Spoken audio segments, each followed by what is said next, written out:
Worst Christmas Eve of her life. Power grid failed. Husband's car disappeared. Linda Morrison realized he wasn't coming back. A mobster saved her life. Not because he's good. Because he's been watching. Nicholas Dante knows things. Like why Richard Morrison needed his wife dead. And why tonight was the perfect night to make it look like an accident. The elevator doors opened to reveal a penthouse wrapped in glass and silence. Nicholas guided Linda's wheelchair inside as the city sprawled below them, a patchwork of darkness and scattered lights fighting against the blackout. He poured brandy without asking if she wanted any. Set the glass on a coffee table made of black marble. Then spread documents across its surface like a prosecutor preparing for trial. 3 years ago, Nicholas said, his voice steady and cold. Your accident wasn't an accident. Linda's breath caught. What? Richard tampered with your brakes. He slid a yellow document toward her. This is the mechanic's original report. The one Richard paid $15,000 to suppress. Her hands trembled as she picked it up. Technical language. Phrases like catastrophic brake line failure and evidence of deliberate sabotage. You're lying. Nicholas didn't flinch. He placed a bank statement beside the mechanic's report. Highlighted transactions. $15,000 withdrawn the day after her accident. Deposited into an account belonging to Anderson's Auto Repair. There's more. He laid out photographs. Surveillance images. Richard with a blonde woman. Kissing in a parking garage. The timestamp. 2 weeks after Linda's accident. 2 weeks after she became paralyzed. Linda stared at the evidence. Her husband's face. Another woman's lips. Her entire reality cracking like ice beneath her. The police never saw the mechanic's original report, Nicholas continued. Richard made sure of it.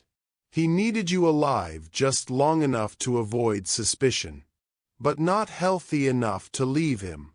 Why would you? Linda's voice broke. Why would you investigate my husband? Nicholas's expression shifted. Something softer crept into his eyes. He reached into his jacket and retrieved a photograph. Worn at the edges. 15 years old. You were an ER nurse, Nicholas said quietly. 15 years ago. Linda looked at the photograph. A younger version of herself in blue scrubs. Standing beside a hospital bed. A teenage boy lay there, bruised and bandaged, offering a fragile smile. One Christmas Eve, they brought in a gunshot victim, Nicholas continued. Gang shooting. 17 years old. Other hospitals had refused him. Too dangerous. Too much risk. But you didn't turn him away. Linda studied the photo. She'd treated so many patients. So many emergencies. Faces blurred together across the years. His name was Marco Dante. Nicholas's voice cracked slightly. My brother. The penthouse seemed to tilt. You held his hand through 2 code blues, Nicholas said. Told him he mattered. That someone was fighting for him when he couldn't fight for himself. Linda's eyes filled. I don't remember. Marco died 6 months later. Another shooting. Nicholas took the photo back, handled it like something sacred. But those 6 months mattered. He met his newborn daughter. Made peace with our mother before she died. All because one nurse refused to let him die alone. He set the photo on the table between them. I never forgot, Nicholas whispered. Linda wiped her eyes with shaking hands. I treated so many patients. I wish I remembered him. He remembered you. Nicholas crossed to a mahogany desk and returned with a journal. Leather-bound. Worn from years of handling. He opened it to a marked page and placed it in Linda's lap. The handwriting was messy, urgent, a young man's scrawl. Told Nick about the nurse tonight. Made him promise, if something happens to me, find her. Make sure life treats her right. She saved me when nobody else would. Someone needs to save her someday. Below Marco's words, in different ink, cleaner handwriting. I promise, Marco. I won't let you down. And Linda's tears fell onto the page. 2 years ago, Nicholas said, I was investigating Richard for unrelated financial crimes. Found your name in old hospital records during a background check. He paused. Recognition struck. The nurse who saved Marco. He moved to the window, his reflection ghostly in the glass. I dropped my original investigation. Dedicated every resource to building a criminal case against Richard instead. His hands clenched. When I learned what he did to you, the breaks, the suppressed report, the affair, I couldn't look away. Nicholas turned to face her. Marco made me promise something before he died. Never let good people suffer alone. For 15 years, I've been waiting for a way to keep that promise. Linda's voice was barely audible. Why wait until tonight? Nicholas pulled a tablet from the desk. His fingers moved across the screen with practiced efficiency. I've been watching Richard for months, he said. Waiting for the moment he'd reveal his true nature. He turned the tablet toward Linda. Video footage filled the screen. Richard's car. Interior dash cam. For minutes after he'd abandoned her. Richard was laughing. Actually laughing. He picked up his phone and dialed. Hey beautiful, it's done. His voice was light, carefree. The problem is handled. Start packing for Cancun. Linda's hands gripped the wheelchair armrests. Nicholas swiped to another video. Same car. Different date. 2 weeks ago. Richard sitting in a parking garage, talking to someone off camera.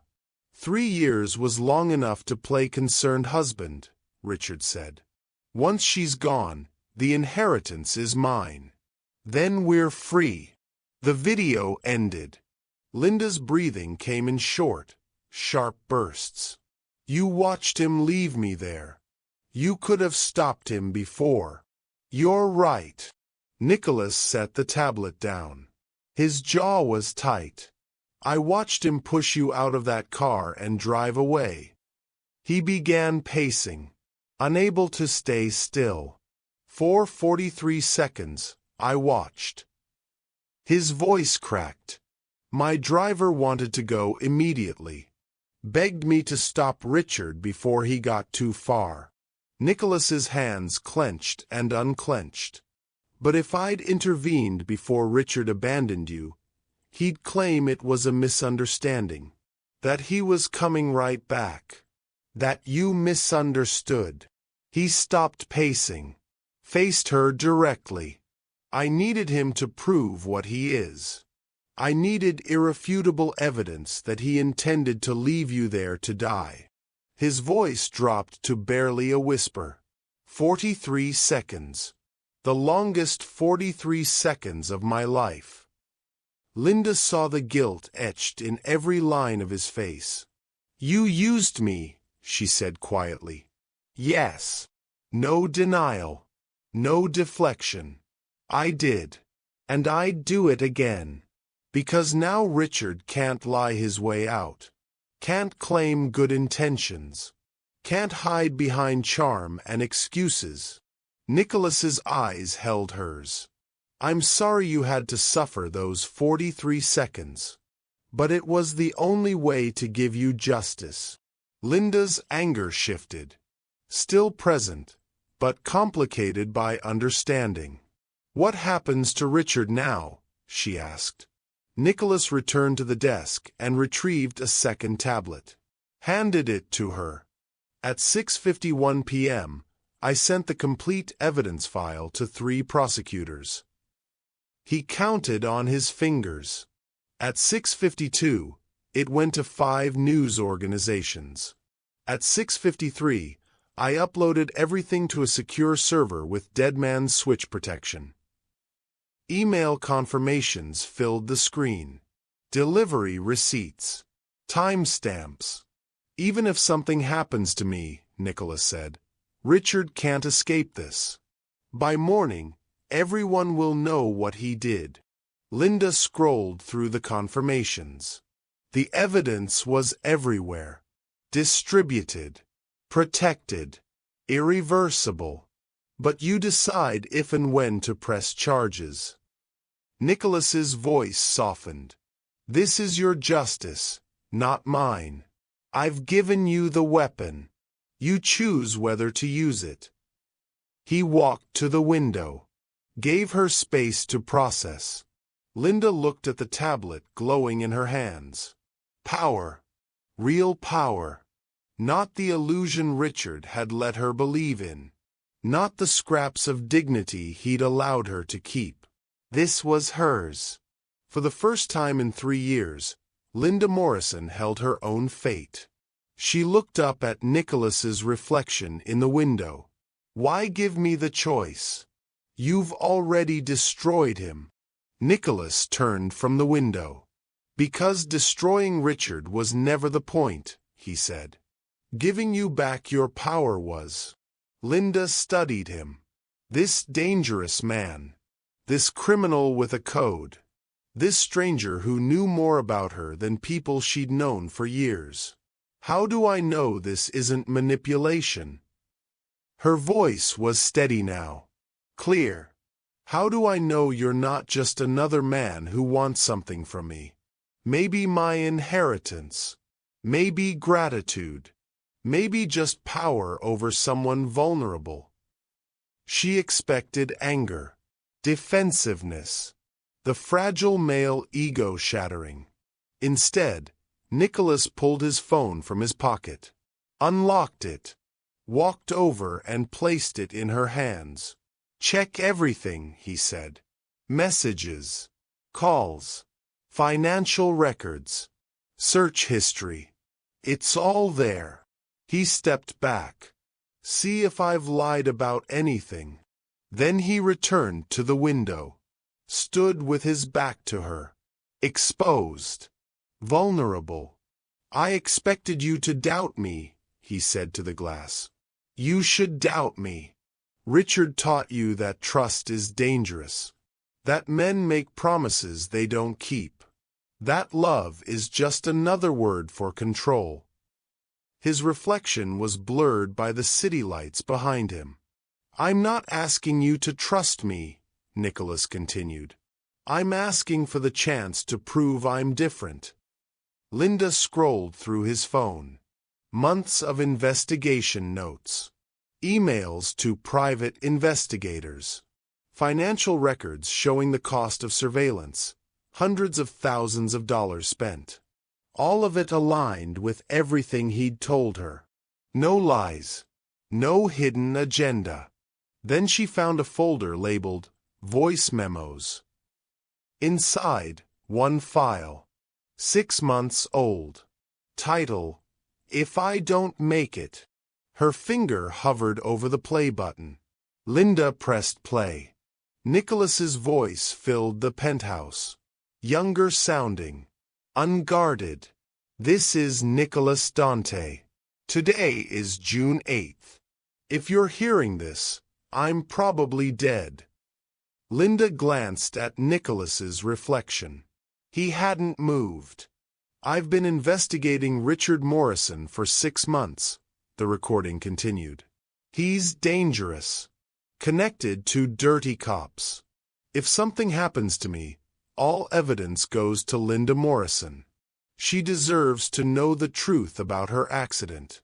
About Richard. About why she's still alive." A long pause. breathing, the sound of papers shuffling. Linda, if you're hearing this, I need you to know something. His voice changed. Softer. More vulnerable. I didn't do this just because you saved Marco. That's how it started, but... Another pause. Longer. I've been watching you for 2 years. Not investigating. Just... watching. The way you still smile at strangers, even though you have every reason not to. How you volunteer at the food bank every Thursday despite everything. You're the person I wished I could be. Linda's tears reflected the phone screen's glow. This investigation became about you, the recording whispered. Not just justice. I needed you to know someone saw your worth when the world pretended you were invisible. The recording ended. Silence filled the penthouse. Linda stopped the playback. Looked at Nicholas's back. You've been watching me for 2 years and never said anything? Nicholas turned from the window. His face was exposed. Raw. What was I supposed to say? His voice was rough. Hello, I'm the brother of a patient you don't remember. I run a criminal empire, and I think you're extraordinary. He took a step toward her. Stopped. You were married. Trapped, but married. I couldn't approach you without Richard noticing. Without putting you in more danger. Nicholas held up 3 fingers. I almost approached you anyway. 3 times. He counted them off. Once at the food bank. Once outside your physical therapy clinic. Once at your father's grave on the anniversary of his death. Linda's breath caught. He'd been at her father's grave? But every time, Nicholas continued, his voice dropping, I saw how you looked at your wedding ring, still trying to believe in something that died years ago. I knew if I showed up then, you'd see another man trying to control you. He lowered his hand. So I waited. Waited for the day Richard would finally show you who he really is. Waited for the moment you'd be ready to see the truth. Nicholas's eyes held hers. I waited for tonight. Linda felt her last defenses crumbling. Why tonight? Why Christmas Eve specifically? Nicholas moved to the window. The city lights were returning, block by block, as if the world was waking from a nightmare. I'd been tracking Richard's plans for weeks, he said. When he booked the Cancun trip and told his mistress he was handling the Linda situation on Christmas Eve. I knew. Linda waited. There was more. She could hear it in the way his voice changed. Christmas Eve is the anniversary of the night you saved Marco. The words landed like a physical blow. Nicholas's reflection in the glass showed eyes that were wet. 15 years ago tonight, you held my brother's hand and told him, everyone deserves someone who'll fight for them when they can't fight for themselves. His voice broke. Marco died believing someone had fought for him. That he mattered. That he wasn't just another statistic, another gang member, another lost cause. Nicholas turned to face her. I wanted to give you the same gift. On the same night. So you'd know someone was fighting for you too. Church bells began ringing in the distance. Christmas Day arriving despite everything. Linda covered her mouth with her hand. Tears streaming freely now. Outside, the city lights bloomed across the skyline. The blackout ending. Darkness giving way to dawn. I don't remember him, Linda whispered. How can you care so much about someone I don't even remember? Nicholas crossed to his desk, opened a drawer and retrieved the worn journal again. Marco kept this during those 6 months after you saved him. He returned to her side, knelt beside her wheelchair so they were eye level. He wrote about you. He opened to random pages. Linda read through tears. The nurse doesn't see my tattoos. Doesn't see my record. She sees someone worth saving. Today she brought me a book. Said everyone needs an escape. Like she knew I was drowning. She held my hand during the seizure. Didn't have to. But she did. Nobody's held my hand since I was a kid. Nicholas turned to a page marked with a faded ribbon. This one's dated 5 months before he died. Linda read Marco's messy handwriting. Told Nick about the nurse tonight. Made him promise, if something happens to me, find her. Make sure life treats her right. She saved me when nobody else would. Someone needs to save her someday. Below it, Nicholas's handwriting. Younger, messier, but unmistakable. I promise, Marco, I won't let you down. Linda's fingers traced the words. 2 brothers.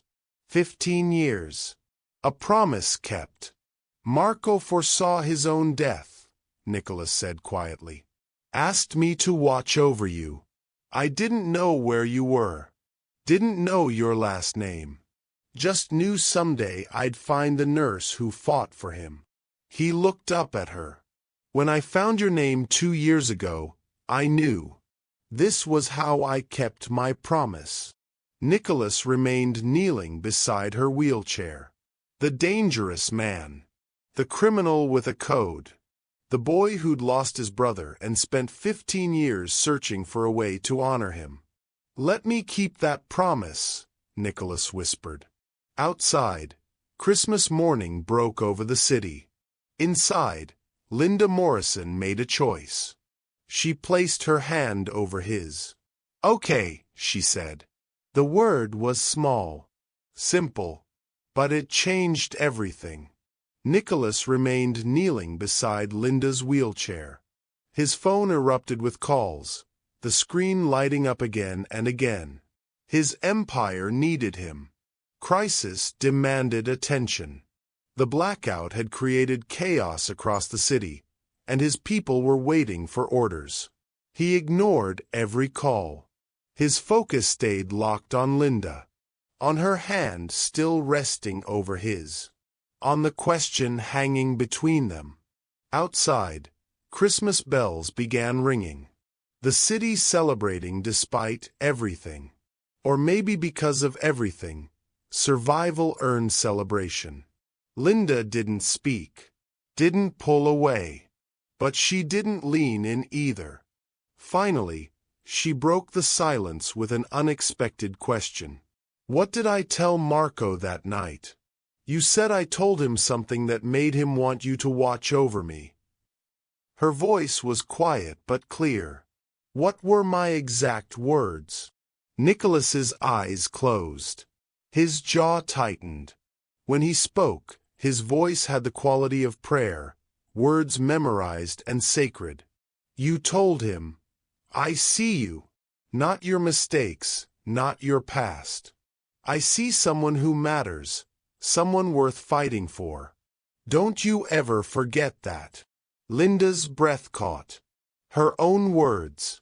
15 years old. Spoken to a dying boy she no longer remembered.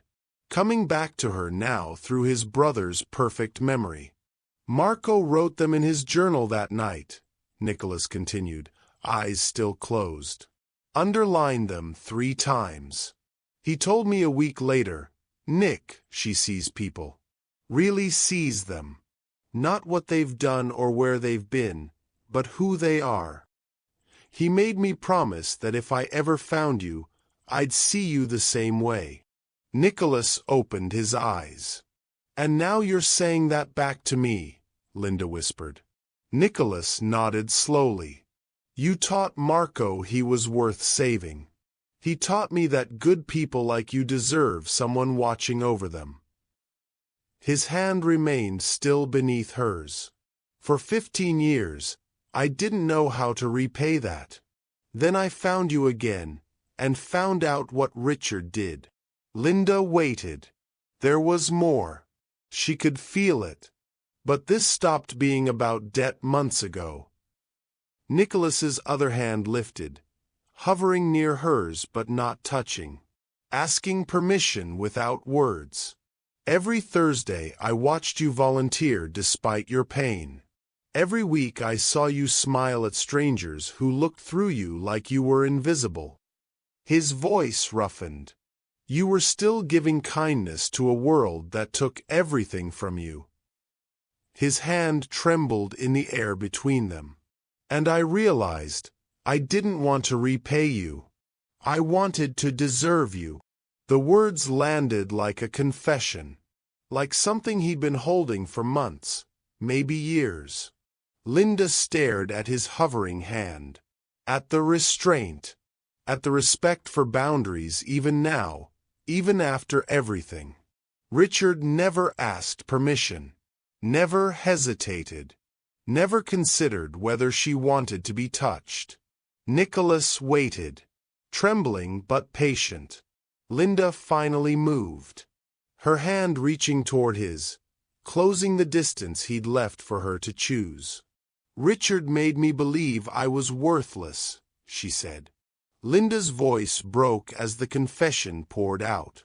For 3 years, she believed Richard's coldness was her fault, that her disability made her unlovable, that she was a burden he'd been too kind to abandon, until tonight proved even his false kindness had limits. She'd watched herself become invisible, watched strangers look through her, watched Richard's eyes go dead when he looked at her wheelchair instead of her face. I thought he stayed out of pity, Linda whispered, that he was being noble by not leaving me right after the accident. And tonight, when he drove away, I thought, finally he's done pretending I'm worth staying for. Nicholas's hand tightened over hers. His voice turned hard, sharp with controlled anger. Richard didn't leave you because you're paraplegic. Linda looked up. He left you because you're strong. Nicholas leaned forward. After the accident he caused, you didn't break. You rebuilt. You volunteered. You smiled. You refused to become bitter. His thumb moved across her knuckles, gentle despite the fury in his voice. He needed you broken so he could control you. When you wouldn't break, when you kept being kind and whole and extraordinary despite everything he'd done, he had to leave. Your strength terrified him. Linda felt something crack open inside her chest. 3 years of internalized shame. 3 years of believing she was the problem. You were never the burden, Nicholas said quietly. You were the mirror. You showed him what a monster looks like by being everything he wasn't. Tears fell down Linda's face. But they felt different than before. Not grief. Release. Outside, the city lights blazed fully restored. Christmas morning approaching. Darkness ending. Nicholas's hand remained steady over hers. Present. Real. Waiting. Linda looked at their joined hands, properly touching now, no hovering, no hesitation. What if I can't trust this? Her voice was small. Afraid. What if I can't trust you? Nicholas didn't pull away. Didn't look offended or hurt. You shouldn't trust me, he said simply. Not yet. Not after what Richard did. He squeezed her hand gently. A promise, not a demand. Trust isn't given, it's built. Day by day. Choice by choice. Linda waited for the catch. The manipulation. The moment when Nicholas would reveal what he really wanted from her. It didn't come. Instead, he continued, but I'm asking you to trust this. You saved my brother when the world said he wasn't worth saving. You volunteered at food banks when you could barely take care of yourself. You smiled at strangers who ignored you. His voice dropped lower. Intimate. You're one of the rare good people in a world that punishes goodness. Nicholas shifted his weight, still kneeling, still making himself smaller than her, still giving her the position of power. I've spent 2 years building a case to destroy Richard. His eyes held hers. I'll spend the next 20 years proving you can trust me, if you'll let me try. 20 years. Not a grand promise of forever. Not a romantic declaration. Just a specific, concrete commitment to earning something he knew couldn't be given. Linda's breath shook. Outside, Christmas bells reached crescendo. Midnight approaching. Christmas Day arriving despite everything that had happened. What happens now? Linda asked. Midnight struck. Nicholas stood and offered his hand. Linda took it, and he guided her wheelchair to the window. Below them, the city glittered with restored light. Streets that had been dark and dangerous hours ago now sparkled with Christmas decorations and celebration. You have options, Nicholas said. He pulled out a tablet and set it in her lap. I have evidence to destroy Richard legally. I can provide protection, resources, a fresh start. He swiped through screens. Files. Documents. Plans. New identity if you want it. Financial security. Medical care. Anything you need. Linda scrolled through the preparations. He'd thought of everything. Surgeons. Therapists. Housing. Bank accounts already established. Everything required to rebuild a life. Or. Linda looked up. Nicholas's expression was careful, neutral, but she saw something underneath. Fear, maybe. Hope fighting against expectation. You walk away from all of it, he continued quietly. From Richard, from the evidence, from me. He took the tablet and opened 3 different folders. I've built you 3 different exit strategies. 3 new identities. 3 cities where you could disappear and be safe. He met her eyes. I'll still ensure the evidence reaches prosecutors. Richard can't escape justice. But you can escape this world. My world. You can start over somewhere, Richard, and I will never find you. Linda stared at the folders. Each one was complete. Driver's licenses with her photo but different names. Bank accounts with enough money to start over. Leases already signed. Medical records transferred. Portland. Austin. Charleston. 3 entire lives. Ready and waiting. The choice is completely yours, Nicholas said. Linda studied the escape plans. The detail. The thoroughness. The genuine paths to freedom. You'd really let me go? She asked. Nicholas nodded without hesitation. Marco's last request was that I make sure life treats you right. He didn't look away. Didn't try to influence her with expression or touch. If that means you need to leave me to feel safe and free, then that's what I'll help you do. His voice remained steady, but Linda heard the cost beneath the words. I want you to stay, Nicholas admitted. I want the chance to prove I'm different from Richard, but I want your freedom more. Linda looked at the 3 folders. 3 escape routes. 3 versions of safety. Richard had trapped her. Made every choice a cage. Nicholas was offering her doors. She reached for his hand. Not the tablet. His hand. I'm not walking anywhere, Linda said softly. A hint of humor crept into her voice for the first time in 3 years. But I think I'd like to stay. Nicholas's expression shifted. Hope breaking through careful restraint. Not because I trust you completely, Linda continued. Not because you've built the perfect rescue. She paused, finding the right words. But because you saw me volunteering on Thursdays and didn't interrupt. Because you waited 43 terrible seconds to get evidence instead of satisfaction. Because you built me 3 escape plans even though you're clearly hoping I won't use them. Linda squeezed his hand. You gave me freedom to leave. That's why I'm choosing to stay. Nicholas smiled.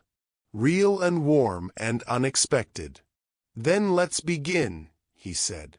Outside, snow continued falling on Christmas morning. The city blanketed in white.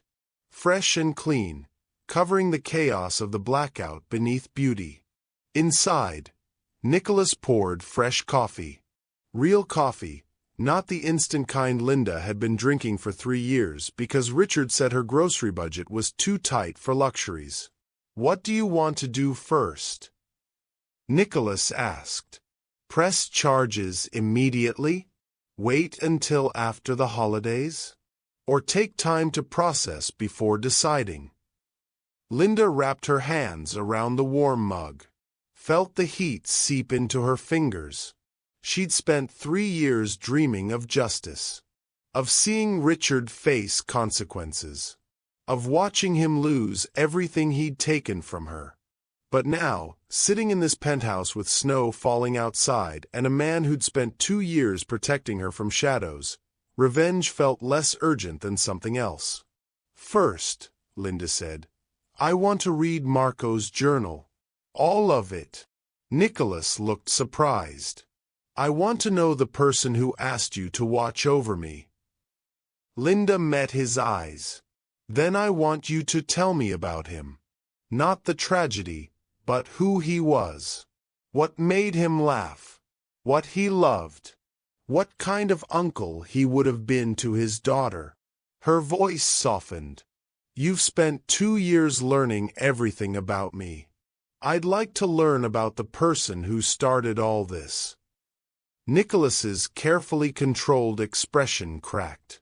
His eyes went wet. He retrieved Marco's journal from the desk and placed it carefully in Linda's hands. Then he settled into the chair across from her, coffee between them, dawn approaching. Marco loved terrible jokes, Nicholas began.